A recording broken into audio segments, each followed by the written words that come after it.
پیجندګلو هوښیار هغه وي چې ځان کې خرطوب ویني، خر هغه وي چې خپل ځان ګڼي هوښیار. عاشق هغه وي چې تمه د څه نه کا، په شړنګار په مخه ځي لکه ابشار. هوښیار هغه وي چې ځان کې خرطوب ویني، خر هغه وي چې خپل ځان ګڼي هوښیار. نو دا خو د سقراط په هغې فلسفه کې شامله خبره ده که نه. کله چې په عدالت کې هغه کیس وچلیږي او هغه خپله اپولوجي پیش کوي، معذرت، نو په هغې کې هغه ووایي چې ما په خوب کې خدای ولیدو. نو ما هغه ته ووایي چې په دنیا کې د ټول نه هوښیار څوک دی؟ نو هغه ما ته ووایي چې ته یې. نو زه په شک شوم چې زه خو هوښیار نه یم، نو خدای ما ته ولې داسې ووایي؟ او خدای چې یوه خبره کوي خو ټیک کوي، دروغ نه وایي. نو د دې خوب د حقیقت په تلاش کې هغه بیا وځي، د وکیل سره میلاو شي، د شاعر سره میلاو شي، د یو جج سره میلاو شي. هر یو سړی چې نو هغه ځان هوښیار ګڼي که نه. نو سقراط په دې خبره ورسي چې زه ځکه هوښیار یم چې زه ځان هوښیار نه ګڼم. نو دغه خبره غني خانم کوي چې هوښیار هغه دی چې ځان کې خرطوب ویني، او خر هغه دی چې خپل ځان ګڼي هوښیار.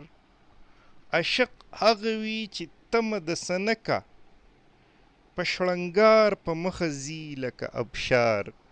نو عشق کې تمه نه کول دا خو یو منلی شوې خبره ده چې عاشق به د خپل معشوق نه د څه شي هم تمه نه کوي، هغه به صرف خپل عشق کوي، او په عشق کې به قدم په قدم، لمحه په لمحه دی مخ په وړاندې رواني، د ده عشق به سیوا کېږي، او دی به هېڅ هم په بدل کې نه غواړي. نو ابشار مثال یې ورکړی دی. ابشار ته که مونږ خیال وکړو نو ابشار په مخه را رواني، او د غر نه ځمکې ته راځي، او بیا په ځمکه باندې د هغه اوبه چې دي نو نورې په مخه ورخورېږي، واپس نه ځي او نه څه غواړي، بس صرف رواني. غوث هغه وي چې له ځانه خبر نه وي، خو خبر وي په ژړا د غریب خوار. نو غوث د ملنګۍ یو اعلی درجه ده. غوث یو رسېدلی انساني. نو رسېدلی انسان چې د ده په خپل ځان پروا نه وي، خو په بل انسان باندې به یې پروا وي، د انسانانو خیرخوا به یې دی. چې د قام د پاره دانګي اول ورته د هغه منم بریتونه کونډه دار. نو په پښتو کې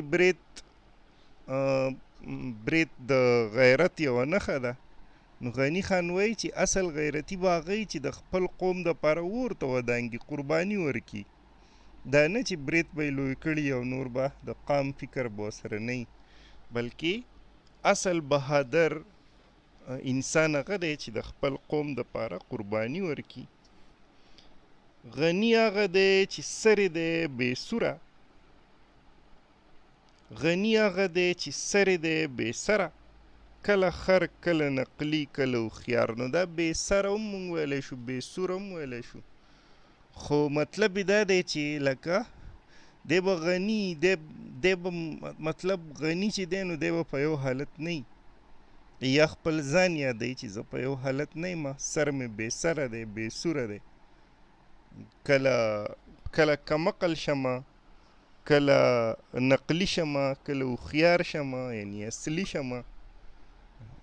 غني یم که نه، د هر څه نه مستغني یم، د هوښیاروالي نه هم او د کمقلتوب نه هم، د هر څه نه زه مستغني یم، نو ځکه غني یم.